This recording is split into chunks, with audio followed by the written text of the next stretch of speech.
किताब विपरण की रीत तो सच दा मार्ग भाग 8वां। लेखक सरदार गुरबख्श सिंह काला अफगाना।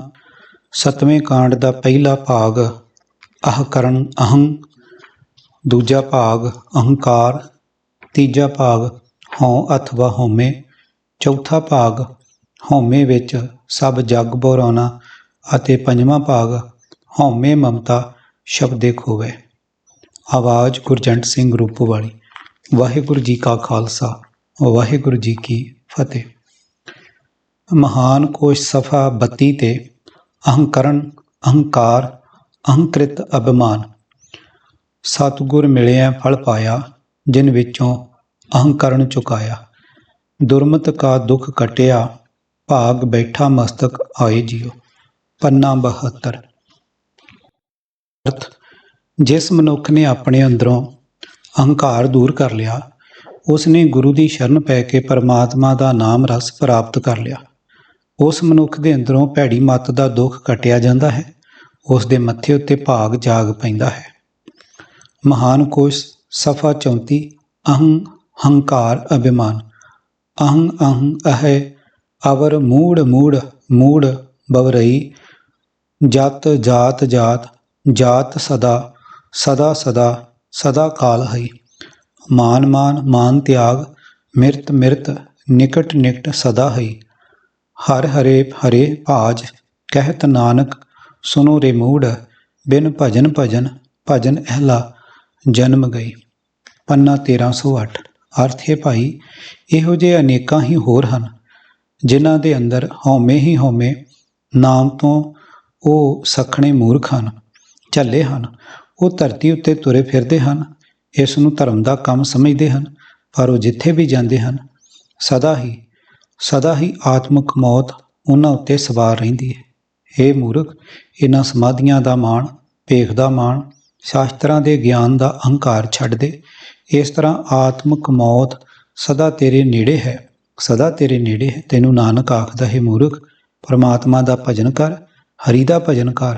ਭਜਨ ਤੋਂ ਬਿਨਾਂ ਕੀਮਤੀ ਮਨੁੱਖਾ ਜਨਮ ਵਿਅਰਥ ਜਾ ਰਿਹਾ ਹੈ। ਅਹੰ ਤੋਰੋ ਮੁਖ ਜੋਰੋ, ਗੁਰ ਗੁਰ ਕਰਤ ਮਨ ਲੋਰੋ। ਪ੍ਰੇ ਪ੍ਰੀਤ ਪਿਆਰੋ ਮੋਰੋ ਰਹਾਓ। ਪੰਨਾ 1306। ਅਰਥ, ਇਹ ਸਖੀ, ਸਾਧ ਸੰਗਤ ਵਿੱਚ ਮਿਲ ਬੈਠਿਆ ਕਰ।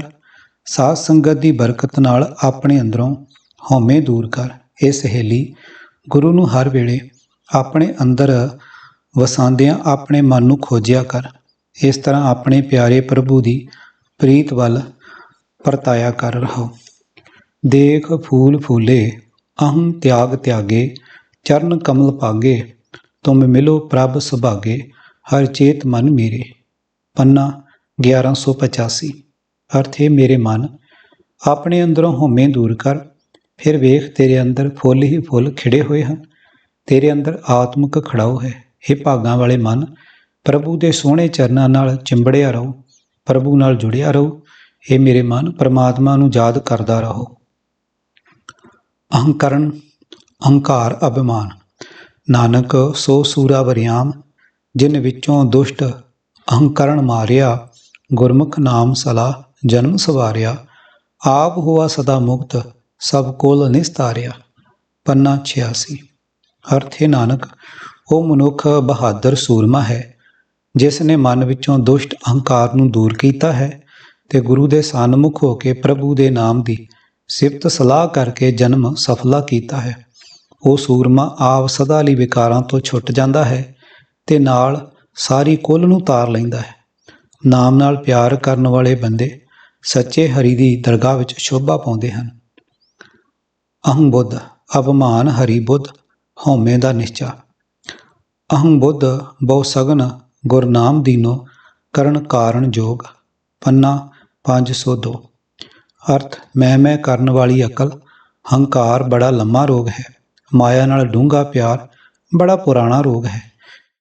ਇਸ ਰੋਗ ਤੋਂ ਉਸ ਵਡਭਾਗੀ ਮਨੁੱਖ ਦੀ ਖਲਾਸੀ ਹੁੰਦੀ ਹੈ ਜਿਸ ਨੂੰ ਗੁਰੂ ਨੇ ਪਰਮਾਤਮਾ ਦਾ ਨਾਮ ਦਾਰੂ ਦੇ ਦਿੱਤਾ। ਇਹ ਭਾਈ, ਪ੍ਰਭੂ ਦਾ ਨਾਮ ਜਗਤ ਦੇ ਮੂਲ ਪ੍ਰਭੂ ਨਾਲ ਮਿਲਾਉਣ ਦੀ ਸਮਰੱਥਾ ਰੱਖਦਾ ਹੈ। ਸ਼ਲੋਕ। ਜੋਰ ਜ਼ੁਲਮ ਫੂਲੇ ਘਨੋ, ਕਾਚੀ ਦੇਹ ਬਿਕਾਰ। ਅਹੰ ਬੁੱਧ ਬੰਧਨ ਪਰੇ, ਨਾਨਕ ਨਾਮ ਛੁਟਾਰ। ਪੰਨਾ 255। ਅਰਥ, ਜਿਹੜੇ ਬੰਦੇ ਦੂਜਿਆਂ ਉੱਤੇ ਧੱਕਾ ਜ਼ੁਲਮ ਕਰਕੇ ਬੜਾ ਮਾਣ ਕਰਦੇ ਹਨ, ਸਰੀਰ ਤਾਂ ਉਹਨਾਂ ਦਾ ਵੀ ਨਾਸ਼ਵੰਤ ਹੈ, ਉਹਨਾਂ ਦਾ ਨਾਸ਼ਵੰਤ ਸਰੀਰ ਵਿਅਰਥ ਚਲਾ ਜਾਂਦਾ ਹੈ। ਉਹ ਮੈਂ ਵੱਡਾ ਕਰਨ ਵਾਲੀ ਮੱਤ ਦੇ ਬੰਧਨਾਂ ਵਿੱਚ ਜਕੜੇ ਜਾਂਦੇ ਹਨ। ਇਹ ਨਾਨਕ, ਇਹਨਾਂ ਬੰਧਨਾਂ ਤੋਂ ਪ੍ਰਭੂ ਦਾ ਨਾਮ ਹੀ ਛੁਡਾ ਸਕਦਾ ਹੈ। ਹਾਹਾ। ਮਹਾਨ ਕੋ ਸਫਾ 398। ਗਰਭ ਅਥਵਾ ਗਰਭ, ਅਭਿਮਾਨ, ਅਹੰਕਾਰ, ਅਵੱਗਿਆ ਦਾ ਭਾਵ। ਕਬੀਰ ਗਰਭ ਨਾ ਕੀਜੀਐ, ਦੇਹੀ ਦੇਖ ਸੁਰੰਗ, ਆਜ ਕਾਲ ਤਜ ਜਹੋਗੇ, ਜਿਉ ਕਾਂਚੁਰੀ ਭੁਯੰਗ। ਪੰਨਾ 1366। ਹੇ ਕਬੀਰ, ਇਸ ਸੋਹਣੇ ਰੰਗ ਵਾਲੇ ਸਰੀਰ ਨੂੰ ਵੇਖ ਕੇ ਵੀ ਅਹੰਕਾਰ ਨਾ ਕਰੀਏ। ਇਹ ਸਰੀਰ ਵੀ ਥੋੜ੍ਹੇ ਦਿਨਾਂ ਵਿੱਚ ਹੀ ਛੱਡ ਜਾਓਗੇ। ਜਿਵੇਂ ਸੱਪ ਕੁੰਜ ਲਾ ਦਿੰਦਾ ਹੈ, ਜਿੰਦ ਤੇ ਸਰੀਰ ਦਾ ਵੀ ਪੱਕਾ ਸਦਾ ਨਿਭਵਾਂ ਸਾਥ ਨਹੀਂ ਹੈ। ਸੁਖੀ ਬਸੈ ਮਸਕੀਨੀਆਂ, ਆਪ ਨਿਵਾਰ ਤਲੇ, ਵੱਡੇ ਵੱਡੇ ਅਹੰਕਾਰੀਆਂ, ਨਾਨਕ ਗਰਭ ਗਲੇ। ਪੰਨਾ 278।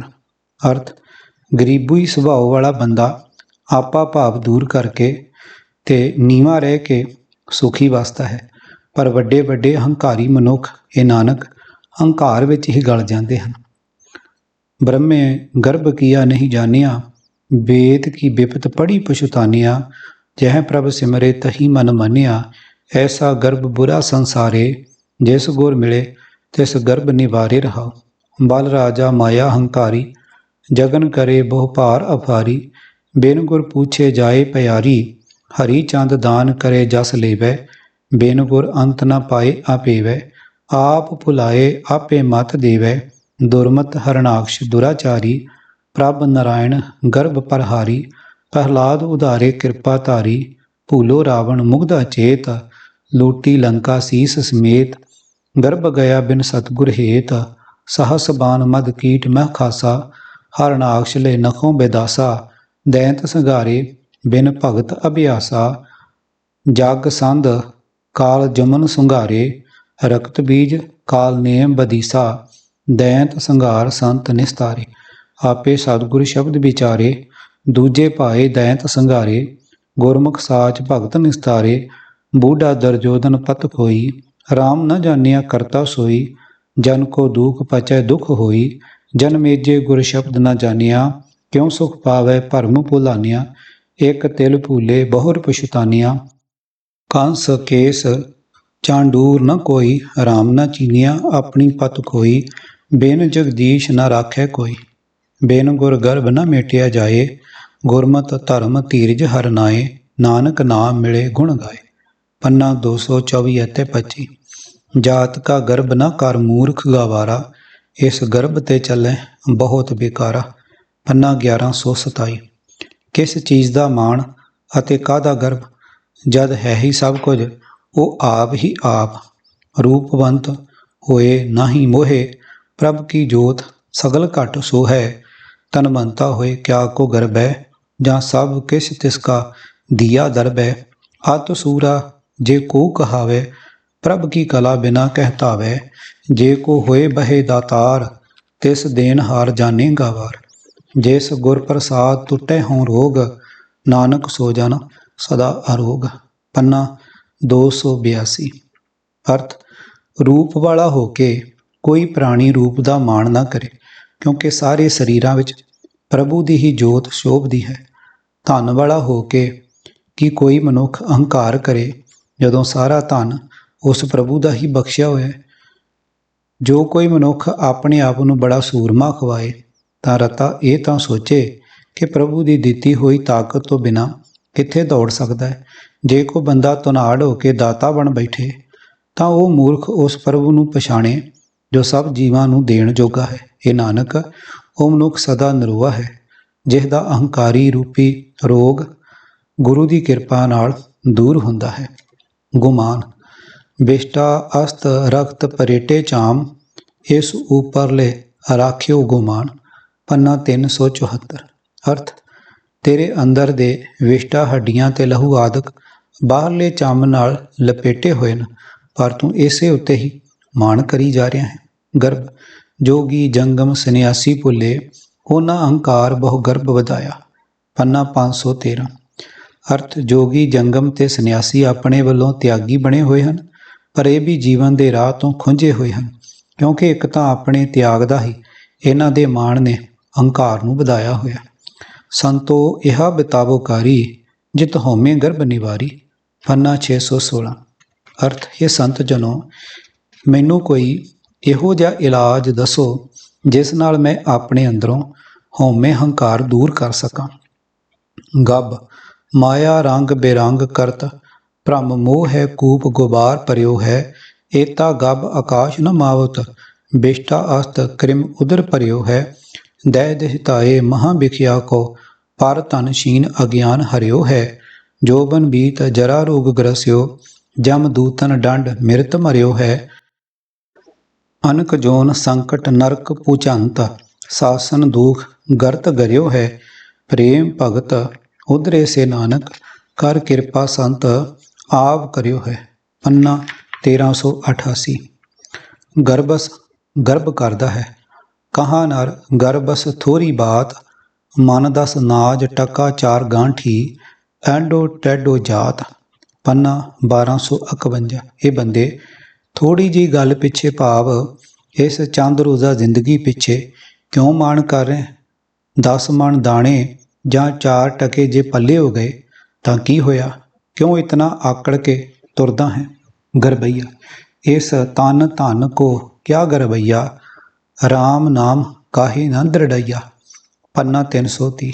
ਅਰਥ ਹੈ ਭਾਈ, ਇਸ ਸਰੀਰ ਦਾ ਅਤੇ ਇਸ ਧਨ ਦਾ ਕੀ ਮਾਣ ਕਰਦਾ ਹੈ, ਪ੍ਰਭੂ ਦਾ ਨਾਮ ਕਿਉਂ ਨਹੀਂ ਸਿਮਰਦਾ।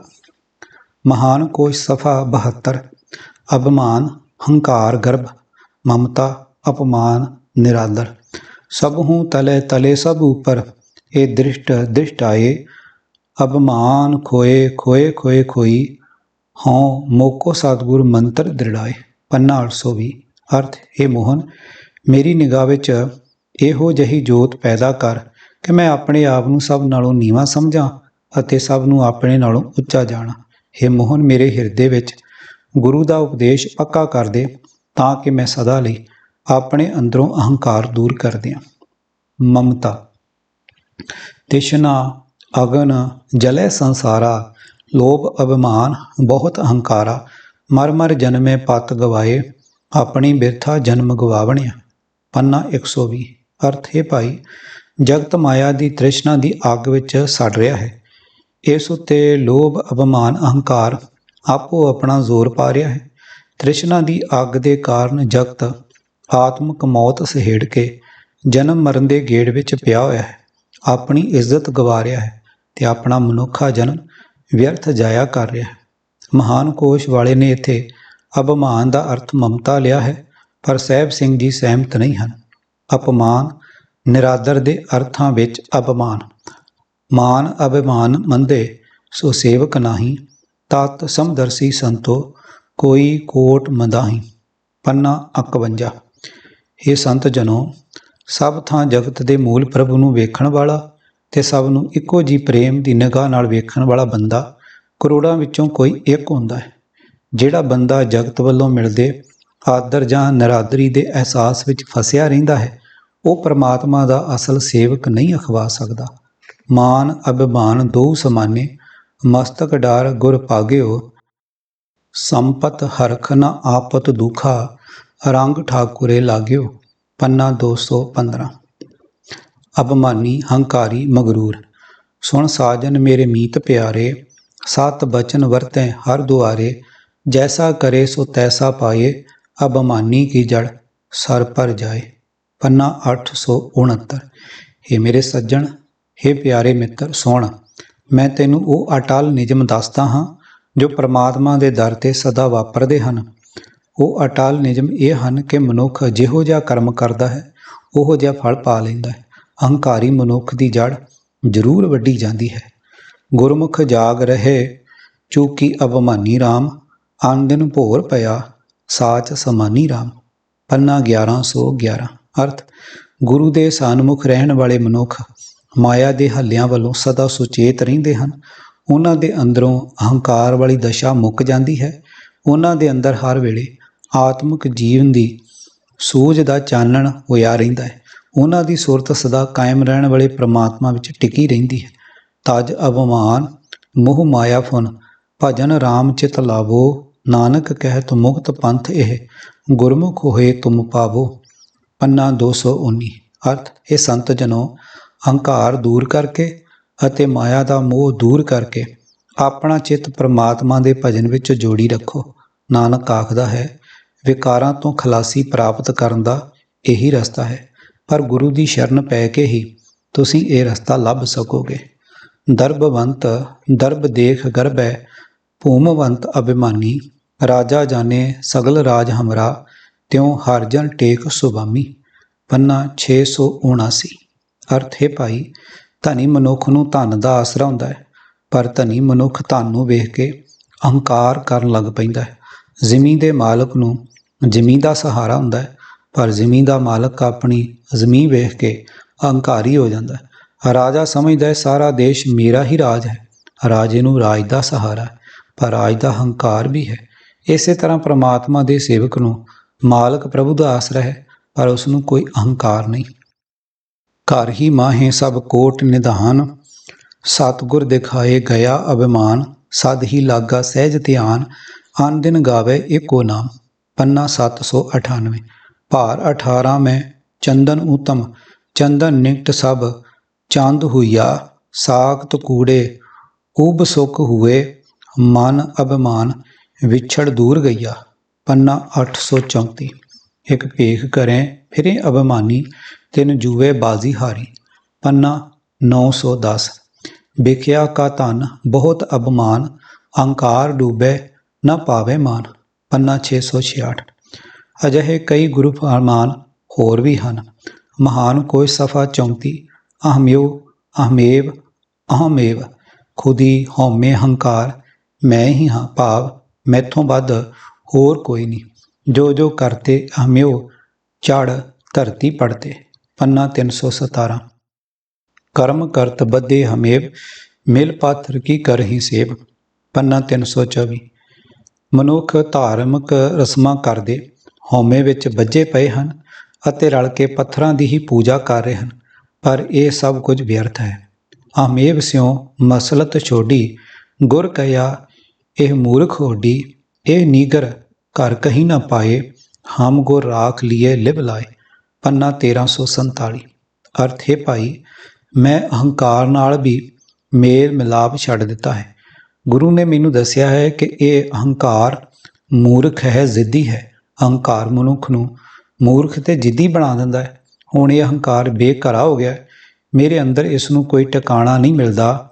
ਪ੍ਰਭੂ ਚਰਨਾਂ ਦੀ ਲਗਨ ਪੈਦਾ ਕਰਕੇ ਗੁਰੂ ਨੇ ਮੈਨੂੰ ਇਸ ਅਹੰਕਾਰ ਤੋਂ ਬਚਾ ਲਿਆ ਹੈ।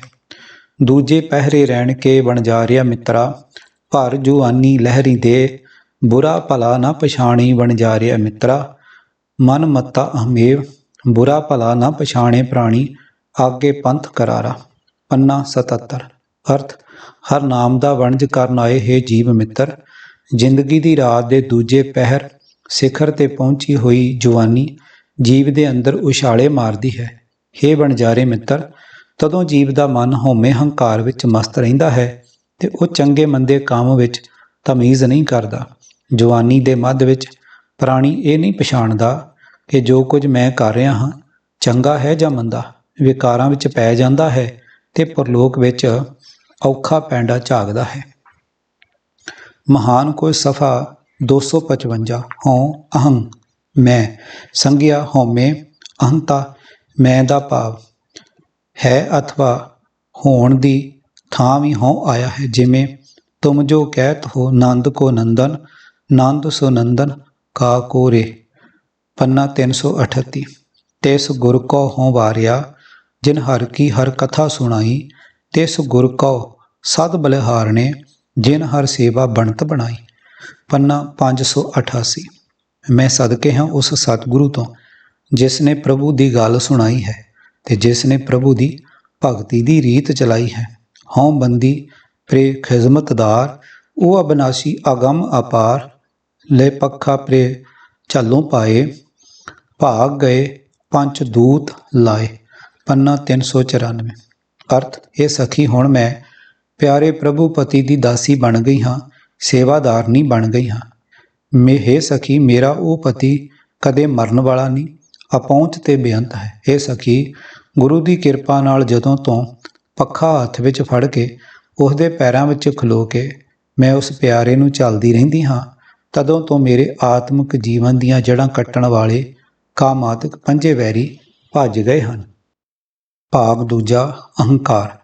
ਅਹੰਕਾਰ, ਜਿਸ ਤੋਂ ਪਦਾਰਥਾਂ ਨਾਲ ਆਪਣਾ ਸੰਬੰਧ ਹੁੰਦਾ ਹੈ।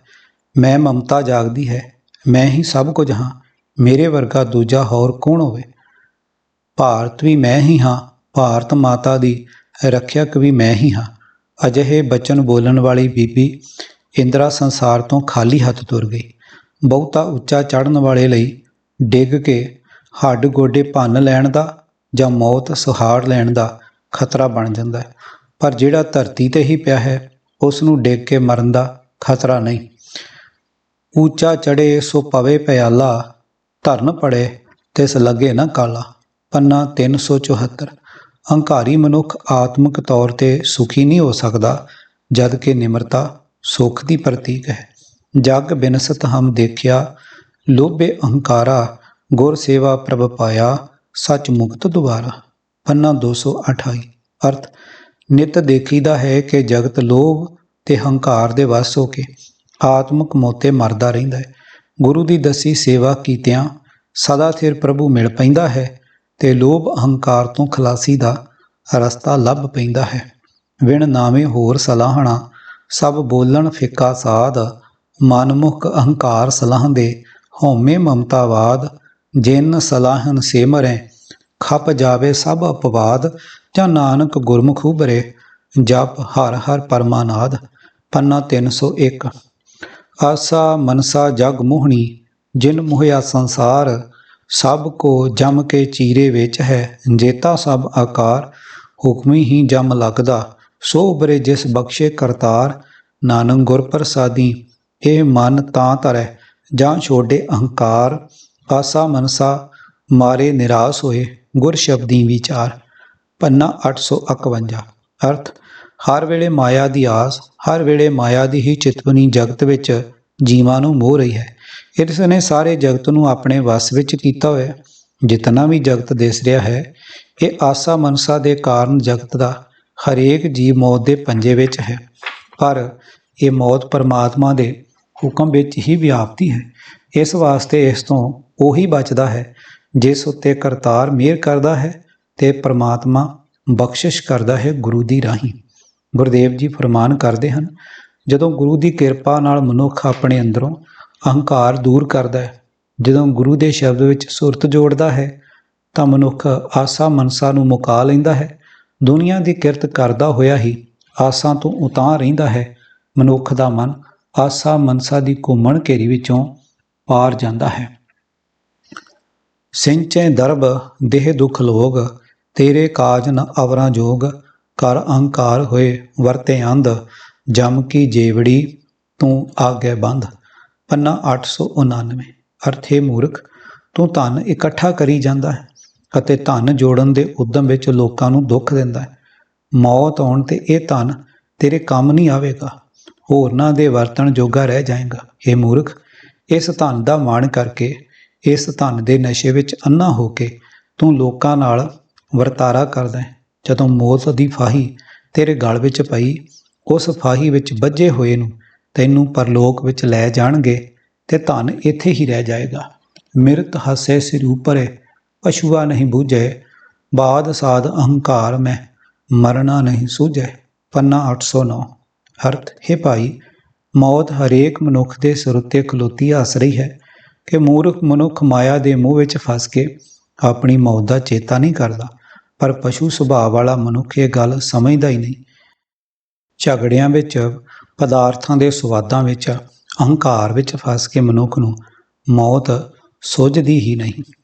ਇੱਕ ਮਨ ਇੱਕ ਵਰਤਦਾ, ਜਿਤ ਲੱਗੇ ਸੋ ਥਾਂ ਪਾਏ, ਕੋਈ ਗੱਲਾਂ ਕਰੇ ਘਨੇਰੀਆਂ, ਜੇ ਘਰ ਵੱਤ ਹੋਵੇ ਸਾਈ ਖਾਏ, ਬਿਨ ਸਤਿਗੁਰ ਸੋਝੀ ਨਾ ਪਵੇ, ਅਹੰਕਾਰ ਨਾ ਵਿੱਚੋਂ ਜਾਏ, ਅਹੰਕਾਰੀਆਂ ਨੂੰ ਦੁੱਖ ਭੁੱਖ ਹੈ, ਹੱਥ ਤੱਡੇ ਘਰ ਘਰ ਮੰਗਾਏ, ਕੂੜ ਠੱਗੀ ਗੁੱਝੀ ਨਾ ਰਹੇ, ਮੁਲੰਮਾ ਪਾਜ ਲਹਿ ਜਾਏ, ਜਿਸ ਹੋਵੇ ਪੂਰਬ ਲਿਖਿਆ, ਤਿਸ ਸਤਿਗੁਰ ਮਿਲੇ ਪ੍ਰਭ ਆਏ। ਜਿਉ ਲੋਹਾ ਪਾਰਸ ਭੇਟੀਐ ਮਿਲ ਸੰਗਤ ਸਵਰਨ ਹੋਏ ਜਾਏ। ਜਾਂ ਨਾਨਕ ਕੇ ਪ੍ਰਭ ਤੂੰ ਧਣੀ ਜਿਉ ਭਾਵੈ ਤਿਵੇਂ ਚਲਾਏ। ਪੰਨਾ 303। ਅਰਥ ਮਨ ਇੱਕ ਹੈ ਤੇ ਇੱਕ ਪਾਸੇ ਹੀ ਜੁੜ ਸਕਦਾ ਹੈ। ਜਿੱਥੇ ਜੁੜਦਾ ਹੈ ਉੱਥੇ ਸਫਲਤਾ ਹਾਸਲ ਕਰ ਲੈਂਦਾ। ਬਹੁਤੀਆਂ ਗੱਲਾਂ ਬਾਹਰੋਂ ਕੋਈ ਪਿਆ ਕਰੇ, ਭਾਵ ਗੱਲਾਂ ਕਰਨ ਦਾ ਕੋਈ ਲਾਭ ਨਹੀਂ। ਉਹ ਚੀਜ਼ ਖਾ ਸਕੀਦੀ ਹੈ ਜਿਹੜੀ ਘਰ ਵਿੱਚ ਹੋਵੇ, ਭਾਵ ਮਨ ਜਿੱਥੇ ਲੱਗਾ ਹੋਇਆ ਹੈ ਪ੍ਰਾਪਤ ਤਾਂ ਉਹ ਸ਼ੈ ਹੋਣੀ ਹੈ। ਮਨ ਨੂੰ ਸਤਿਗੁਰਾਂ ਦੇ ਅਧੀਨ ਕੀਤੇ ਬਿਨਾਂ ਇਹ ਉਪਰੋਕਤ ਵਰਣਨ ਸਮਝ ਨਹੀਂ ਆਉਂਦੀ ਤੇ ਹਿਰਦੇ ਵਿੱਚੋਂ ਹੰਕਾਰ ਦੂਰ ਨਹੀਂ ਹੁੰਦਾ। ਹੰਕਾਰੀ ਜੀਵਾਂ ਨੂੰ ਸਦਾ ਤ੍ਰਿਸ਼ਨਾ ਤੇ ਭੁੱਖ ਸਤਾਉਂਦੇ ਹਨ। ਤ੍ਰਿਸ਼ਨਾ ਦੇ ਕਾਰਨ ਹੱਥ ਅੱਡ ਕੇ ਘਰ ਘਰ ਮੰਗਦੇ ਫਿਰਦੇ ਹਨ, ਭਾਵ ਉਹਨਾਂ ਦੀ ਤ੍ਰਿਪਤੀ ਨਹੀਂ ਹੁੰਦੀ ਤੇ ਇਸ ਕਰਕੇ ਦੁਖੀ ਰਹਿੰਦੇ ਹਨ। ਉਹਨਾਂ ਦਾ ਮੁਲੰਮਾ ਪਾਜ ਵਿਖਾਵਾ ਲੈ ਜਾਂਦਾ ਹੈ ਅਤੇ ਕੂੜ ਤੇ ਠੱਗੀ ਲੁਕੀ ਨਹੀਂ ਰਹਿ ਸਕਦੀ। ਪਰ ਉਹਨਾਂ ਵਿਚਾਰਿਆਂ ਦੇ ਵੀ ਕੀ ਵਸ। ਪਿਛਲੇ ਕੀਤੇ ਚੰਗੇ ਕੰਮਾਂ ਦੇ ਅਨੁਸਾਰ ਜਿਨ੍ਹਾਂ ਦੇ ਹਿਰਦੇ ਤੇ ਭਲੇ ਸੰਸਕਾਰ ਲਿਖੇ ਹੋਏ ਹਨ ਉਹਨਾਂ ਨੂੰ ਪੂਰਾ ਸਤਿਗੁਰੂ ਮਿਲ ਪੈਂਦਾ ਹੈ ਤੇ ਜਿਵੇਂ ਪਾਰਸ ਨਾਲ ਲੱਗ ਕੇ ਲੋਹਾ ਸੋਨਾ ਬਣ ਜਾਂਦਾ ਹੈ, ਤਿਵੇਂ ਗੁਰੂ ਦੀ ਸੰਗਤ ਵਿੱਚ ਰਲ ਕੇ ਉਹ ਵੀ ਚੰਗੇ ਬਣ ਜਾਂਦੇ ਹਨ। ਹੇ ਦਾਸ ਨਾਨਕ ਦੇ ਪ੍ਰਭੂ, ਜੀਵਾਂ ਦੇ ਹੱਥ ਕੁਝ ਨਹੀਂ, ਤੂੰ ਆਪ ਸਭ ਦਾ ਮਾਲਕ ਹੈ। ਜਿਵੇਂ ਤੈਨੂੰ ਚੰਗਾ ਲੱਗਦਾ ਹੈ ਤਿਵੇਂ ਤੂੰ ਜੀਵਾਂ ਨੂੰ ਤੋਰਦਾ ਹੈ। ਭਗਤੀ ਸਾਰ ਨਾ ਜਾਣਨੀ ਮਨਮੁਖ ਅਹੰਕਾਰੀ, ਤੁਰੋਂ ਆਪ ਖੁਆਇਨ ਜੂਏ ਬਾਜ਼ੀ ਹਾਰੀ। ਪੰਨਾ 429। ਜਨਮ ਬਿਹਾਨੋ ਅਹੰਕਾਰ ਅਰਬਾਦ ਤ੍ਰਿਪਤ ਨ ਆਵੈ ਵਿਖਿਆ ਸਾਧ। ਭਰਮਤ ਮਹਾਂ ਦੁਖ ਪਾਇਆ ਤਰੀ ਨਾ ਜਾਈ ਦੁਤਰ ਮਾਇਆ। ਪੰਨਾ 898। ਮਨ ਕਹਾ ਅਹੰਕਾਰ ਅਫਾਰਾ ਦੁਰਗੰਧ ਅਪਵਿੱਤਰ ਅਪਾਵਨ ਭੀਤਰ ਜੋ ਦਿਸੈ ਸੋ ਸ਼ਾਰਾ। ਪੰਨਾ 530। ਅਨਕ ਜਨਮ ਵਿਛੜੇ ਦੁਖ ਪਾਇਆ ਮਨਮੁਖ ਕਰਮ ਕਰੇ ਅਹੰਕਾਰੀ। ਸਾਧੂ ਪਰਸਤ ਹੀ ਪ੍ਰਭ ਪਾਇਆ ਗੋਬਿੰਦ ਸ਼ਰਨ ਤੁਮਾਰੀ। ਪੰਨਾ 607। ਭਾਗ ਤੀਜਾ। ਹਉ ਅਥਵਾ ਹਉਮੈ। ਆਪਣੇ ਆਪ ਨੂੰ ਕਰਤਾ ਮੰਨ ਲੈਣਾ, ਦੂਜਿਆਂ ਤੋਂ ਆਪਣੇ ਆਪ ਨੂੰ ਸ੍ਰੇਸ਼ਟ ਸਮਝਣ ਲੱਗ ਪੈਣਾ, ਆਪਣੀ ਮੱਤ ਨੂੰ ਹੀ ਉੱਤਮ ਮੰਨ ਕੇ ਗੁਰੂ ਤੋਂ ਬੇਮੁਖ ਹੋ ਜਾਣਾ ਅਤੇ ਕਹਿਣਾ ਕਿ ਮੈਂ ਹੀ ਸਭ ਕੁਝ ਕਰਨ ਦੇ ਸਮਰੱਥ ਹਾਂ, ਹੰਕਾਰ ਦਾ ਘਿਣਾਵਣਾ ਪੱਖ ਹੈ। ਹਉ ਸੰਚੋਂ ਹਉ ਖਾਟਤਾ ਸਗਲੀ ਅਵਧ ਬਿਹਾਨੀ ਰਹਾਉ। ਹਉ ਸੂਰਾ ਪ੍ਰਧਾਨ ਹਉ ਕੋ ਨਾਹੀ ਮੁਝੇ ਸਮਾਨੀ। ਜੋ ਬਨਵੰਤ ਆਚਾਰ ਕੁਲੀਨਾ ਮਨ ਮੈਂ ਹੋਏ ਗੁਮਾਨੀ। ਜਿਉ ਉਲਝਾਇਓ ਬਾਂਧ ਬੁੱਧ ਕਾ ਮਰਤਿਆਂ ਨਹੀਂ ਬਿਸਰਾਨੀ। ਭਾਈ ਮੀਤ ਬੰਧਵ ਸਖੇ ਪਾਛੇ ਤਿਨਹੂ ਕਉ ਸੰਪਾਨੀ। ਜਿਤ ਲਾਗੋ ਮਨ ਬਾਸਨਾ ਅੰਤ ਸਾਈ ਪ੍ਰਗਟਾਨੀ। ਅਹੰ ਬੁੱਧ ਸੋਚ ਕਰਮ ਕਰ ਹੇ ਬੰਧਨ ਬੰਧਾਨੀ। ਦਇਆਲ ਪੁਰਖ ਕਿਰਪਾ ਕਰੋ ਨਾਨਕ ਦਾਸ ਦਾਸਾਨੀ। ਪੰਨਾ 242। ਅਰਥ ਮੈਂ ਮਾਇਆ ਜੋੜ ਰਿਹਾ ਹਾਂ, ਮੈਂ ਹੀ ਖੱਟ ਰਿਹਾ ਹਾਂ। ਇਵੇਂ ਫੜਾ ਮਾਰਦੇ ਮਨੁੱਖ ਦੀ ਸਾਰੀ ਉਮਰ ਗੁਜ਼ਰ ਜਾਂਦੀ ਹੈ। ਰਹਾਉ ਮੈਂ ਸੂਰਮਾ ਹਾਂ, ਮੈਂ ਹੀ ਪ੍ਰਧਾਨ ਹਾਂ, ਮੇਰੇ ਤੁਲ ਕੋਈ ਨਹੀਂ। ਮੈਂ ਸੋਹਣੀ ਜਵਾਨੀ ਵਾਲਾ ਹਾਂ, ਮੈਂ ਹੀ ਸ਼ੁਭ ਕਰਮੀ ਹਾਂ, ਮੈਂ ਬੜੀ ਉੱਚੀ ਕੁੱਲ ਵਾਲਾ ਹਾਂ। ਇਸ ਤਰ੍ਹਾਂ ਦੀਆਂ ਵਿਚਾਰਾਂ ਕਾਰਨ ਜੀਵ ਹੰਕਾਰੀ ਹੋਇਆ ਰਹਿੰਦਾ ਹੈ। ਹਉਮੈ ਦੇ ਕਾਰਨ ਮਾਰੀ ਹੋਈ ਮੱਤ ਵਾਲਾ ਮਨੁੱਖ ਉਲਝਿਆ ਰਹਿੰਦਾ ਹੈ ਅਤੇ ਅਜਿਹੀ ਮੱਤ ਮਰਨ ਵੇਲੇ ਵੀ ਨਹੀਂ ਭੁੱਲਦੀ। ਭਰਾ ਮਿੱਤਰ ਰਿਸ਼ਤੇਦਾਰ ਮਰਨ ਪਿੱਛੋਂ ਇਹਨਾਂ ਨੂੰ ਹੀ ਆਪਣੀ ਸਾਰੀ ਉਮਰ ਦੀ ਜੋੜੀ ਮਾਇਆ ਸੌਂਪ ਜਾਂਦਾ ਹੈ। ਅਜਿਹਾ ਹੰਕਾਰੀ ਮਨੁੱਖ ਸਿਵਾਏ ਬਦਨਾਮੀ ਦੇ ਹੋਰ ਕੁਝ ਆਪਣੇ ਨਾਲ ਨਹੀਂ ਲੈ ਜਾਂਦਾ। ਜਿਸ ਵਾਸਨਾ ਵਿੱਚ ਮਨੁੱਖ ਸਾਰੀ ਉਮਰ ਲੱਗਾ ਰਹਿੰਦਾ ਹੈ, ਆਖਰ ਮੌਤ ਵੇਲੇ ਉਹ ਵਾਸਨਾ ਆ ਕੇ ਆਪਣਾ ਜ਼ੋਰ ਪਾ ਲੈਂਦੀ ਹੈ ਤੇ ਉਸੇ ਵਾਸਨਾ ਦਾ ਬੱਧਾ ਜਨਮ ਮਰਨ ਦੇ ਗੇੜ ਵਿੱਚ ਪਿਆ ਰਹਿੰਦਾ ਹੈ। ਹਉਮੈ ਦੇ ਆਸਰੇ ਸਰੀਰਕ ਪਵਿੱਤਰਤਾ ਤੇ ਤੀਰਥ ਇਸ਼ਨਾਨ ਆਦਿਕ ਮਿੱਥੇ ਹੋਏ ਧਾਰਮਿਕ ਕਰਮ ਕਰ ਕਰਕੇ ਇਹਨਾਂ ਬੰਧਨਾਂ ਵਿੱਚ ਹੀ ਬੱਝਦਾ ਹੈ। ਗੁਰਦੇਵ ਜੀ ਫਰਮਾਨ ਕਰਦੇ ਹਨ ਕਿ ਮਨੁੱਖ ਨੂੰ ਚਾਹੀਦਾ ਹੈ ਕਿ ਉਹ ਪ੍ਰਭੂ ਦੇ ਅੱਗੇ ਅਰਦਾਸ ਕਰੇ ਕਿ ਹੇ ਦਇਆ ਦੇ ਘਰ ਸਰਬ ਵਿਆਪਕ ਪ੍ਰਭੂ, ਮੇਰੇ ਤੇ ਕਿਰਪਾ ਕਰ, ਮੈਨੂੰ ਆਪਣੇ ਦਾਸਾਂ ਦਾ ਦਾਸ ਬਣਾਈ ਰੱਖ ਤੇ ਇਹਨਾਂ ਹਉਮੈ ਦੇ ਬੰਧਨਾਂ ਤੋਂ ਮੈਨੂੰ ਬਚਾਈ ਰੱਖ। ਹਉ ਬੰਧੋਂ ਹਉ ਸਾਧੋਂ ਬੈਰ ਹਮਰੀ ਭੂਮ ਕੌਣ ਘਾਲੇ ਪੈਰ। ਹਉ ਪੰਡਿਤ ਹਉ ਚਤੁਰ ਸਿਆਣਾ ਕਰਨੇ ਹਾਰ ਨਾ ਬੁਝੇ ਬਿਗਾਨਾ। ਪੰਨਾ 178। ਅਰਥ ਹੰਕਾਰ ਗ੍ਰਸਿਆ ਮਨੁੱਖ ਇਉਂ ਬੜਕ ਬਾਹ ਮਾਰਦਾ ਹੈ, ਮੈਂ ਤਾਂ ਉਸ ਨੂੰ ਬੰਨ੍ਹ ਲਵਾਂਗਾ। ਮੈਂ ਉਸ ਪਾਸੋਂ ਆਪਣਾ ਵੈਰ ਦਾ ਬਦਲਾ ਲਵਾਂਗਾ। ਮੇਰੀ ਭੂਇੰ ਉੱਤੇ ਕੌਣ ਪੈਰ ਰੱਖ ਸਕਦਾ ਹੈ? ਮੈਂ ਬੜਾ ਵਿਦਵਾਨ ਹਾਂ, ਮੈਂ ਚਤੁਰ ਹਾਂ, ਮੈਂ ਸਿਆਣਾ ਹਾਂ। ਆਪਣੇ ਹੰਕਾਰ ਵਿੱਚ ਮੂਰਖ ਮਨੁੱਖ ਆਪਣੇ ਪੈਦਾ ਕਰਨ ਵਾਲੇ ਪਰਮਾਤਮਾ ਨੂੰ ਹੀ ਨਹੀਂ ਸਮਝਦਾ, ਚੇਤੇ ਰੱਖਦਾ। ਹਮ ਵੱਡ ਕਾਬੂ ਕੁਲੀਨ, ਹਮ ਪੰਡਤ, ਹਮ ਜੋਗੀ ਸੰਨਿਆਸੀ, ਗਿਆਨੀ ਗੁਣੀ ਸੂਰ ਹਮ ਦਾਤੇ, ਇਹ ਬੁੱਧ ਕਬੇ ਨਾ ਨਾਸੀ। ਪੰਨਾ 974।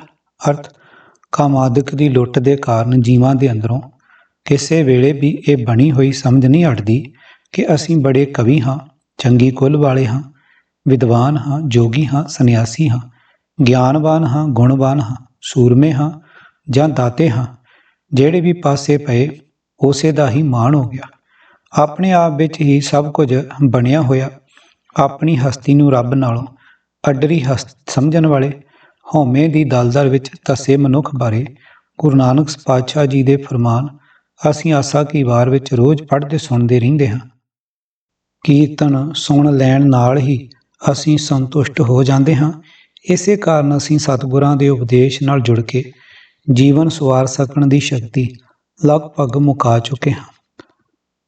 ਆਓ ਸਤਿਗੁਰਾਂ ਦੇ ਉਹਨਾਂ ਮਹਾਂਵਾਕਾਂ ਦੇ ਨਾਲ ਜੁੜੀਏ। ਹਉ ਵਿੱਚ ਆਇਆ, ਹਉ ਵਿੱਚ ਗਿਆ, ਹਉ ਵਿੱਚ ਜੰਮਿਆ, ਹਉ ਵਿੱਚ ਮੁਆ, ਹਉ ਵਿੱਚ ਦਿੱਤਾ, ਹਉ ਵਿੱਚ ਲਿਆ, ਹਉ ਵਿੱਚ ਖਟਿਆ, ਹਉ ਵਿੱਚ ਗਿਆ, ਹਉ ਵਿੱਚ ਸਚਿਆਰ ਕੁੜਿਆਰ, ਹਉ ਵਿੱਚ ਪਾਪ ਪੁੰਨ ਵਿਚਾਰ, ਹਉ ਵਿੱਚ ਨਰਕ ਸੁਰਗ ਅਵਤਾਰ, ਹਉ ਵਿੱਚ ਹੱਸੇ, ਹਉ ਵਿੱਚ ਰੋਵੈ, ਹਉ ਵਿੱਚ ਭਰੀਏ, ਹਉ ਵਿੱਚ ਧੋਵੈ, ਹਉ ਵਿੱਚ ਜਾਤੀ ਜਿਨਸੀ ਖੋਵੈ, ਹਉ ਵਿੱਚ ਮੂਰਖ, ਹਉ ਵਿੱਚ ਸਿਆਣਾ, ਮੋਖ ਮੁਕਤ ਕੀ ਸਾਰ ਨ ਜਾਣਾ, ਹਉ ਵਿੱਚ ਮਾਇਆ, ਹਉ ਵਿੱਚ ਛਾਇਆ, ਹਉਮੈ ਕਰ ਕਰ ਜੰਤ ਉਪਾਇਆ, ਹਉਮੈ ਬੁਝੇ ਤਾਂ ਦਰ ਸੂਝੇ, ਗਿਆਨ ਵਿਹੂਣਾ ਕਥ ਕਥ ਲੂਝੈ, ਨਾਨਕ ਹੁਕਮੀ ਲਿਖੀਐ ਲੇਖ, ਜਿਹਾ ਵੇਖੈ ਤਿਹਾ ਵੇਖ। ਪੰਨਾ 466। ਸਤਿਗੁਰ ਕੀ ਸੇਵ ਨਾ ਕੀਤੀਆ, ਸ਼ਬਦ ਨਾ ਲੱਗੋ ਭਾਉ, ਹਉਮੈ ਰੋਗ ਕਮਾਵਣਾ, ਅਤ ਦੀਰਘ ਬਹੁ ਸੁਆਉ, ਮਨ ਹਠ ਕਰਮ ਕਮਾਵਣੇ, ਫਿਰ ਜੋਨੀ ਪਾਏ, ਗੁਰਮੁਖ ਜਨਮ ਸਫਲ ਹੈ, ਜਿਸ ਨੂੰ ਆਪੇ ਲਏ ਮਿਲਾਏ, ਨਾਨਕ ਨਦਰੀ ਨਦਰ ਕਰੇ, ਤਾਂ ਨਾਮ ਧਨ ਪੱਲੇ ਪਾਏ। ਪੰਨਾ 850। ਅਰਥ, ਜਿਸ ਮਨੁੱਖ ਨੇ ਗੁਰੂ ਦੀ ਦੱਸੀ ਸੇਵਾ ਕਮਾਈ ਨਹੀਂ ਕੀਤੀ, ਜਿਸ ਦਾ ਪਿਆਰ ਗੁਰੂ ਦੇ ਸ਼ਬਦ ਵਿੱਚ ਨਾ ਬਣਿਆ, ਆਪਣੇ ਹੀ ਮਨ ਦਾ ਮੁਰੀਦ ਰਹਿ ਕੇ ਉਸਨੇ ਅਨੇਕਾਂ ਚਸਕਿਆਂ ਵੱਲ ਪ੍ਰੇਰਨਾ ਵਾਲਾ ਬਹੁਤ ਵੱਡਾ ਹਉਮੈ ਦਾ ਰੋਗ ਹੀ ਖਟਿਆ। ਆਪਣੇ ਮਨ ਦੇ ਹੱਠ ਦੇ ਆਸਰੇ ਵਿਖਾਵੇ ਵਾਲੇ ਹੋਰ ਕਰਮ ਕਰਦੇ ਰਹਿਣ ਕਰਕੇ ਉਹ ਮਨੁੱਖ ਮੁੜ ਜੂਨਾਂ ਦੀ ਗੇੜ ਵਿੱਚ ਪੈਂਦਾ ਹੈ। ਹਉਮੈ ਵੱਡਾ ਰੋਗ ਹੈ, ਭਾਏ ਦੂਜੇ ਕਰਮ ਕਮਾਏ, ਨਾਨਕ ਮਨਮੁਖ ਜੀਵਦਿਆਂ ਮੋਏ, ਹਰ ਵਿਸਰਿਆ ਦੁੱਖ ਪਾਏ। ਪੰਨਾ 599। ਸਤਿਗੁਰ ਸੁਖ ਸਾਗਰ ਜਗ ਅੰਤਰ, ਹੋਰ ਥੈ ਸੁਖ ਨਾਹੀ, ਹਉਮੈ ਜਗਤ ਦੁਖ ਰੋਗ ਵਿਆਪਿਆ, ਮਰ ਜਨਮੈ ਰੋਵੈ ਤਾਹੀ। ਪੰਨਾ 603। ਹਉਮੈ ਮਮਤਾ ਲੋਭ ਬਿਨਾਸਨ, ਹਉ ਦਰ ਮੁਕਤੇ ਦਸਵੇਂ ਆਸਨ, ਉਪਰ ਪਰੇ ਪਰੇ ਅਪਰੰਪਰ, ਜਿਨ ਆਪੇ ਆਪ ਉਪਾਇਆ। ਪੰਨਾ 1040। ਭਾਗ ਚੌਥਾ। ਹਉਮੈ ਵਿੱਚ ਸਭ ਜਗ ਬਹੁਰਾਨਾ। ਹਉਮੈ ਵਿੱਚ ਜਗਤ ਮੂਆ, ਮਰਦੋ ਮਰਦਾ ਜਾਏ, ਜਿਚਰ ਵਿੱਚ ਦਮ ਹੈ, ਤਿਚਰ ਨ ਚੇਤਈ, ਕਿ ਕਰਗ ਅੱਗੇ ਜਾਏ, ਗਿਆਨੀ ਹੋਏ ਸੋ ਚੇਤਨ ਹੋਏ, ਅਗਿਆਨੀ ਅੰਧ ਕਮਾਏ, ਨਾਨਕ ਇੱਥੇ ਕਮਾਵੈ ਸੋ ਮਿਲੈ, ਅੱਗੇ ਪਾਏ ਜਾਏ। ਪੰਨਾ 555। ਅਰਥ, ਸੰਸਾਰ ਹਉਮੈ ਵਿੱਚ ਮਨੋਂ ਮੁਰਦਾ ਹੋ ਰਿਹਾ ਹੈ, ਨਿਤ ਹੇਠਾਂ ਹੀ ਹੇਠਾਂ ਗਰਕਦਾ ਜਾ ਰਿਹਾ ਹੈ। ਜਦ ਤਾਈਂ ਸਰੀਰ ਵਿੱਚ ਦਮ ਹੈ, ਪ੍ਰਭੂ ਦੀ ਯਾਦ ਨਾਲ ਨਹੀਂ ਜੁੜਦਾ। ਸੰਸਾਰੀ ਜੀਵ ਹਉਮੈ ਦੀ ਮਸਤੀ ਵਿੱਚ ਨਿਗਰਿਆ ਹੋਇਆ ਇਹ ਸੋਚਦਾ ਹੀ ਨਹੀਂ ਕਿ ਅਗਾਂਹ ਦਰਗਾਹ ਵਿੱਚ ਜਾ ਕੇ ਉਸ ਦਾ ਕੀ ਹਾਲ ਹੋਵੇਗਾ। ਜੋ ਮਨੁੱਖ ਗਿਆਨਵਾਨ ਹੁੰਦਾ ਹੈ ਉਹ ਸੁਚੇਤ ਰਹਿੰਦਾ ਹੈ, ਪਰ ਅਗਿਆਨੀ ਮਨੁੱਖ ਅਗਿਆਨਤਾ ਦੇ ਕੰਮ ਹੀ ਕਰਦਾ ਹੈ। ਗੁਰਦੇਵ ਜੀ ਫਰਮਾਨ ਕਰਦੇ ਹਨ ਕਿ ਮਨੁੱਖਾ ਜਨਮ ਵਿੱਚ ਜੋ ਕੁਝ ਜੀਵ ਕਮਾਈ ਕਰਦਾ ਹੈ, ਅੱਗੇ ਉਹੀ ਮਿਲਦਾ ਹੈ। ਹਉਮੈ ਵਿੱਚ ਸਭ ਜਗ ਬਹੁਰਾਨਾ, ਦੂਜੇ ਭਾਏ ਭਰਮੁ ਭੁਲਾਨਾ, ਬਹੁ ਚਿੰਤਾ ਚਿਤਵੇ ਆਪ ਨ ਪਛਾਨਾ, ਧੰਦਾ ਕਰਦਿਆਂ ਅਨ ਦਿਨ ਬਿਹਾਨਾ। ਪੰਨਾ 159। ਅਰਥ, ਪ੍ਰਭੂ ਦੇ ਨਾਮ ਤੋਂ ਖੁੰਝ ਕੇ ਹਉਮੈ ਵਿੱਚ ਫਸ ਕੇ ਸਾਰਾ ਜਗਤ ਝੱਲਾ ਹੋ ਰਿਹਾ ਹੈ। ਮਾਇਆ ਦੇ ਮੋਹ ਕਾਰਨ ਭਟਕਣਾ ਵਿੱਚ ਪੈ ਕੇ ਕੁਰਾਏ ਜਾ ਰਿਹਾ ਹੈ। ਹੋਰ ਕਈ ਸੋਚਾਂ ਸੋਚਦਾ ਰਹਿੰਦਾ ਹੈ, ਪਰ ਆਪਣੇ ਆਤਮਿਕ ਜੀਵਨ ਨੂੰ ਨਹੀਂ ਪੜਤਾਲਦਾ। ਜਿਸ ਤਰ੍ਹਾਂ ਮਾਇਆ ਦੀ ਖਾਤਰ ਦੌੜ ਭੱਜ ਕਰਦਿਆਂ ਮਾਇਆਧਾਰੀ ਜੀਵ ਦਾ ਹਰੇਕ ਦਿਨ ਬੀਤ ਰਿਹਾ ਹੈ। ਹਉਮੈ ਵਿੱਚ ਜਗ ਬਿਨਸਦਾ, ਮਰ ਜੰਮੇ ਆਵੇ ਜਾਏ। ਮਨਮੁਖ ਸ਼ਬਦ ਨ ਜਾਣਨੀ, ਜਾਸਨ ਪਤ ਗਵਾਏ। ਗੁਰ ਸੇਵਾ ਨਾਉ ਪਾਈਐ, ਸੱਚੇ ਰਹੇ ਸਮਾਏ। ਪੰਨਾ 34। ਅਰਥ, ਜਗਤ ਹਉਮੈ ਵਿੱਚ ਫਸ ਕੇ ਆਤਮਿਕ ਮੌਤ ਸਹੇੜਦਾ ਹੈ ਤੇ ਮੁੜ ਜੰਮਦਾ ਮਰਦਾ ਹੈ। ਆਪਣੇ ਮਨ ਦੇ ਪਿੱਛੇ ਤੁਰਨ ਵਾਲੇ ਬੰਦੇ ਗੁਰੂ ਦੇ ਸ਼ਬਦ ਦੀ ਕਦਰ ਨਹੀਂ ਜਾਣਦੇ। ਉਹ ਆਪਣੀ ਇੱਜ਼ਤ ਗਵਾ ਕੇ ਹੀ ਜਗਤ ਵਿੱਚੋਂ ਜਾਣਗੇ। ਗੁਰੂ ਦੀ ਦੱਸੀ ਸੇਵਾ ਭਗਤੀ ਕੀਤਿਆਂ ਪਰਮਾਤਮਾ ਦਾ ਨਾਮ ਪ੍ਰਾਪਤ ਹੁੰਦਾ ਹੈ। ਜੋ ਮਨੁੱਖ ਗੁਰੂ ਦੀ ਦੱਸੀ ਸੇਵਾ ਕਰਦਾ ਹੈ, ਉਹ ਸਦਾ ਥਿਰ ਪਰਮਾਤਮਾ ਵਿੱਚ ਲੀਨ ਰਹਿੰਦਾ ਹੈ। ਹਉ ਮੇਰਾ ਜਗ ਪਲਚਰਿਆ ਭਾਈ, ਕੋਏ ਨ ਕਿਸ ਹੀ ਕੇਰਾ। ਗੁਰਮੁਖ ਮਹਿਲ ਪਾਇਨ ਗੁਣ ਗਾਵਨ, ਨਿਜ ਘਰ ਹੋਏ ਬਸੇਰਾ। ਇੱਥੇ ਬੂਝੇ ਸੋ ਆਪ ਪਛਾਣੇ, ਹਰ ਪ੍ਰਭ ਹੈ ਤਿਸ ਕੇਰਾ। ਪੰਨਾ 602। ਹਉਮੈ ਰੋਗ ਸਭ ਜਗਤ ਵਿਆਪਿਆ, ਤਿਨ ਕੋ ਜਨਮ ਮਰਨ ਦੁਖ ਭਾਰੀ। ਗੁਰ ਪ੍ਰਸਾਦੀ ਕੋ ਵਿਰਲਾ ਛੂਟੈ, ਤਿਸ ਜਨ ਕੋ ਹਉ ਬਲਿਹਾਰੀ। ਪੰਨਾ 735। ਤਿਰਭਵਨ ਢੂੰਡੀ ਸੱਜਣਾ, ਹਉਮੈ ਬੁਰੀ ਜਗਤ। ਨਾ ਝੁਰਝ ਹੀ ਅੜੇ, ਸੱਚ ਚਉ ਨਾਨਕ ਸੱਚੋ ਸੱਚ। ਪੰਨਾ 1088। ਭਾਗ ਪੰਜਵਾਂ। ਹਉਮੈ ਮਮਤਾ ਸ਼ਬਦੇ ਖੋਵੇ। ਕੀ ਇਸ ਦੀਰਘ ਰੋਗ ਹਉਮੈ ਦਾ ਕੋਈ ਇਲਾਜ ਵੀ ਹੈ? ਹਾਂ ਹੈ। ਤਉ ਕਿਰਪਾ ਤੇ ਹਉਮੈ ਟੂਟੇ। ਪੰਨਾ 180। ਪਰ ਉਸ ਦੀ ਕਿਰਪਾ ਦਾ ਪਾਤਰ ਬਣਨ ਲਈ ਸਤਿਗੁਰਾਂ ਦੀ ਮੱਤ ਤੇ ਤੁਰਦਿਆਂ ਉਸ ਗੁਣੀ ਨਿਧਾਨ ਦੀਆਂ ਵਡਿਆਈਆਂ ਦੀ ਵਿਚਾਰਾਂ ਦੀ ਸੂਝ ਤੋਂ ਹਿਰਦੇ ਵਿੱਚ ਉਸ ਦਾ ਸੱਚਾ ਪਿਆਰ ਪੈਦਾ ਕਰਨਾ ਹੈ ਅਤੇ ਉਸ ਰਹੀਮ ਦੇ ਗੁਣ ਕਹਿ ਕੇ ਉਸ ਗੁਣੀ ਦੇ ਵਿੱਚ ਸਮਾ ਜਾਣਾ ਹੈ। ਗੁਣ ਕਹਿ ਗੁਣੀ ਸਮਾਵਣਿਆ। ਆਸਾ ਕੀ ਵਾਰ ਵਿਚਲੇ ਸ੍ਰੀ ਗੁਰੂ ਅੰਗਦ ਸਾਹਿਬ ਜੀ ਦੇ ਸਲੋਕ ਤੋਂ ਹੀ ਗੁਰਮਤਿ ਵਿਚਾਰ ਆਰੰਭ ਕਰਦੇ ਹਾਂ। ਆਸਾ ਕੀ ਵਾਰ ਵਿੱਚ ਇਹ ਪਾਵਨ ਸਲੋਕ ਉੱਪਰ 50 ਨੰਬਰ ਤੇ ਵਿਚਾਰੇ ਸ੍ਰੀ ਗੁਰੂ ਨਾਨਕ ਸਾਹਿਬ ਜੀ ਦੇ ਸਲੋਕ ਤੋਂ ਅਗਲਾ ਹੈ। ਹਉਮੈ ਇਹਾ ਜਾਤ ਹੈ, ਹਉਮੈ ਕਰਮ ਕਮਾਹੇ। ਹਉਮੈ ਇਹੀ ਬੰਧਨਾ, ਫਿਰ ਜੋਨੀ ਪਾਹੇ। ਹਉਮੈ ਕਿੱਥੋਂ ਉਪਜੈ, ਕਿਤ ਸੰਜਮ ਇਹ ਜਾਏ। ਹਉਮੈ ਇਹੋ ਹੁਕਮ ਹੈ, ਪਇਆਂ ਕਿਰਤ ਫਿਰਾਹੇ। ਹਉਮੈ ਦੀਰਘ ਰੋਗ ਹੈ, ਦਾਰੂ ਵੀ ਇਸ ਮਾਹੇ। ਕਿਰਪਾ ਕਰੇ ਜੇ ਆਪਣੀ, ਤਾਂ ਗੁਰ ਕਾ ਸ਼ਬਦ ਕਮਾਹੇ। ਨਾਨਕ ਕਹੇ ਸੁਣੋ ਜਨੋ, ਇਤ ਸੰਜਮ ਦੁਖ ਜਾਹੇ। ਪੰਨਾ 466।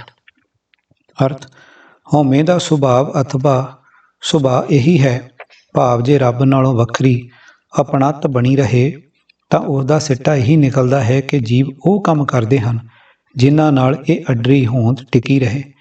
ਇਸ ਵੱਖਰੀ ਹੋਂਦ ਦੇ ਬੰਧਨ ਵੀ ਇਹੀ ਹਨ, ਭਾਵ ਵੱਖਰੀ ਹੋਂਦ ਦੇ ਆਸਰੇ ਕੀਤੇ ਕੰਮਾਂ ਦੇ ਸੰਸਕਾਰ ਰੂਪ ਜੰਜੀਰ ਵੀ ਇਹੀ ਹਨ, ਜਿਨ੍ਹਾਂ ਦੇ ਅੰਦਰ ਘੇਰੇ ਹੋਏ ਜੀਵ ਮੁੜ ਜੂਨਾਂ ਵਿੱਚ ਪੈਂਦੇ ਹਨ। ਸੁੱਤੇ ਹੀ ਮਨ ਵਿੱਚ ਪ੍ਰਸ਼ਨ ਉੱਠਦਾ ਹੈ ਕਿ ਜੀਵ ਦੀ ਇਹ ਅੱਡਰੀ ਹਸਤੀ ਵਾਲਾ ਭਰਮ ਕਿੱਥੋਂ ਪੈਦਾ ਹੁੰਦਾ ਹੈ ਅਤੇ ਕਿਸ ਤਰੀਕੇ ਨਾਲ ਇਹ ਦੂਰ ਹੋ ਸਕਦਾ ਹੈ। ਇਸ ਦਾ ਉੱਤਰ ਇਹ ਹੈ ਕਿ ਇਹ ਵੱਖਰੀ ਸ਼ਖਸੀਅਤ ਬਣਾਉਣ ਵਾਲਾ ਰੱਬ ਦਾ ਹੁਕਮ ਰੂਪੀ ਪੱਕਾ ਨਿਯਮ ਹੈ ਕਿ ਜੀਵ ਪਿਛਲੇ ਕੀਤੇ ਹੋਏ ਕੰਮਾਂ ਦੇ ਸੰਸਕਾਰਾਂ ਅਨੁਸਾਰ ਮੁੜ ਉਹਨਾਂ ਹੀ ਕੰਮਾਂ ਨੂੰ ਕਰਨ ਵੱਲ ਦੌੜਦੇ ਹਨ, ਭਾਵ ਪਹਿਲੀ ਹੀ ਸ਼ਖਸੀਅਤ ਨੂੰ ਕਾਇਮ ਰੱਖਣ ਵਾਲੇ ਕੰਮ ਕਰਨਾ ਲੋਚਦੇ ਹਨ।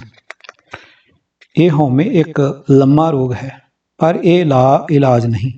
ਜੇ ਪ੍ਰਭੂ ਆਪਣੀ ਮਿਹਰ ਕਰੇ ਤਉ ਕਿਰਪਾ ਤੇ ਹਉਮੈ ਟੂਟੇ, ਤਾਂ ਜੀਵ ਗੁਰੂ ਦਾ ਸ਼ਬਦ ਕਮਾਉਂਦੇ ਹਨ।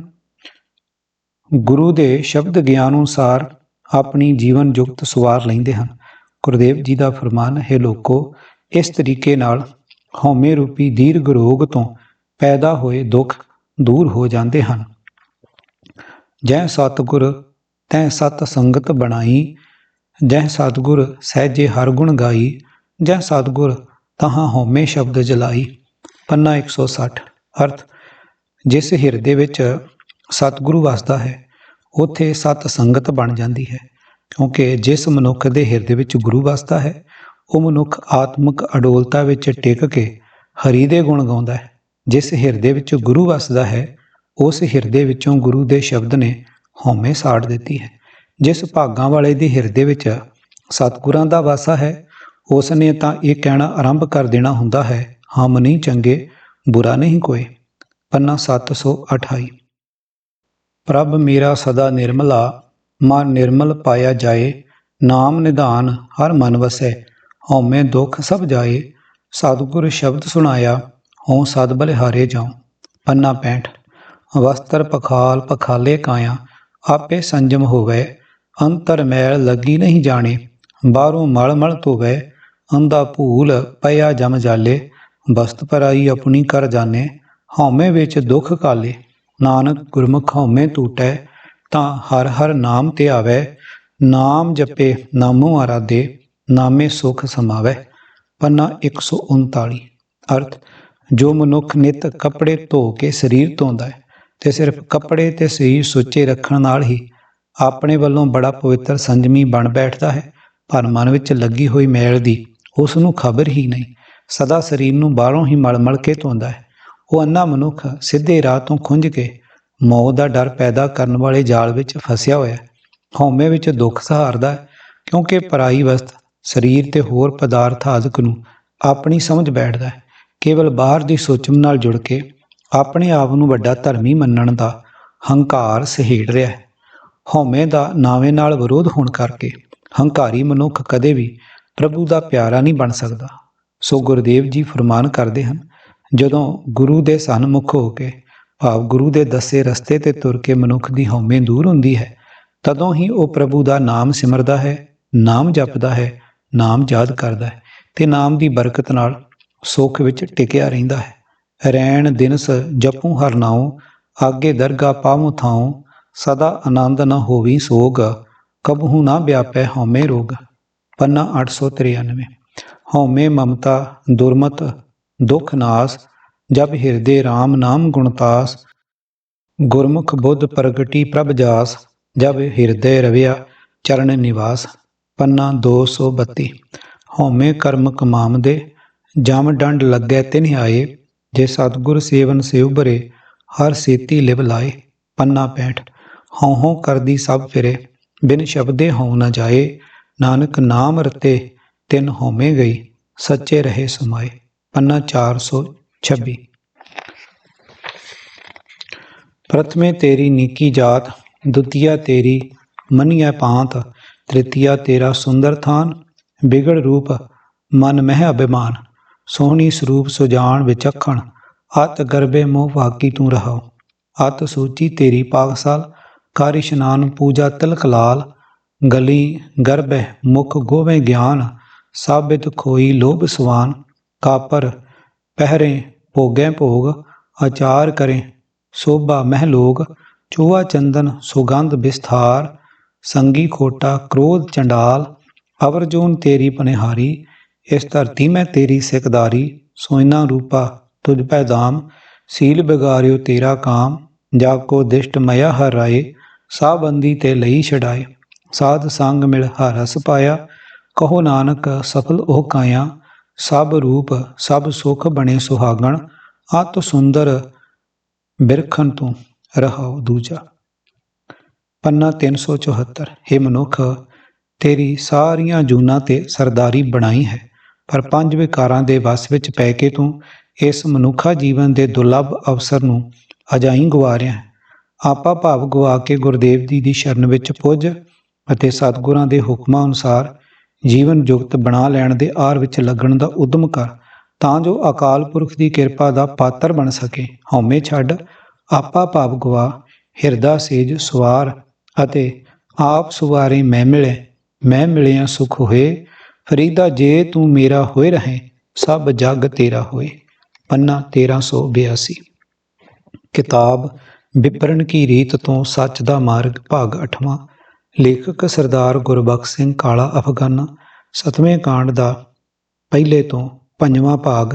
ਆਵਾਜ਼ ਗੁਰਜੰਟ ਸਿੰਘ ਰੂਪੋਵਾਲੀ। ਵਾਹਿਗੁਰੂ ਜੀ ਕਾ ਖਾਲਸਾ, ਵਾਹਿਗੁਰੂ ਜੀ ਕੀ ਫਤਿਹ।